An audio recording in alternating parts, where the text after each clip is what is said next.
So yeah, been kind of MIA for a while, but I'm back on track and we're going to start with Pacific Rim Uprising. So just to give you guys a bit of history, I figured I'd tell you what I thought of the first Pacific Rim. The first Pacific Rim I saw back before I was doing YouTube videos. I actually saw it in the cinema back in 2013, and the way I saw the first one was kind of take the cheesy and enjoyable parts of Power Rangers with the robots and the giant monsters and the dialogue, of course, and give it A-film special effects.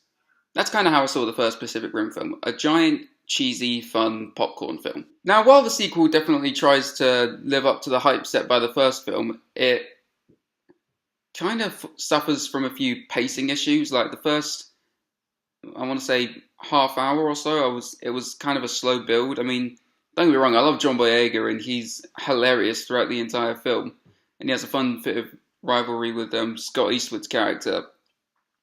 And they definitely try and do a bit more world building in this film, like what happened after the kaiju had been stopped. And don't get me wrong, I definitely appreciate that, but you know, you go to a Pacific Rim film for giant robots versus giant monsters. Let's just get straight to that. And when you finally do get to the giant robots and the giant monsters fighting each other, I mean, the fights are definitely entertaining, don't get me wrong, but there was something that felt, the way they framed these fights and shot these fights, you couldn't really feel the scale of the sheer height of these things like you could with the first Pacific Rim film. And that was the advantage of Guillermo del Toro directing the first film. The way he framed the shots of the fights, you felt how huge these things were. I mean, everything was slow and steady.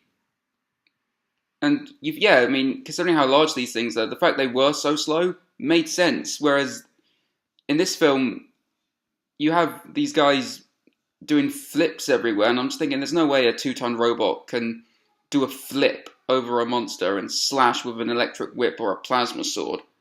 I mean, let's be real. I mean, I understand that their feet were kind of pegged together in the original Jaegers, and their feet are free in this with like hologram technology, but still, that's kind of hard to buy. Also, what they do with Charlie Day's character in this film, dumb.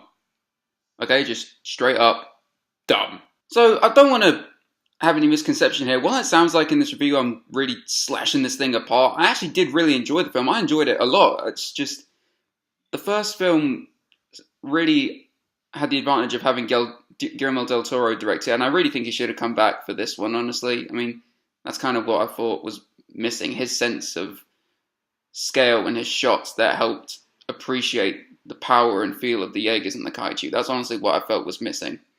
So in terms of this film, I say if you're a fan of the first one, definitely go see it. You'll probably have a good time.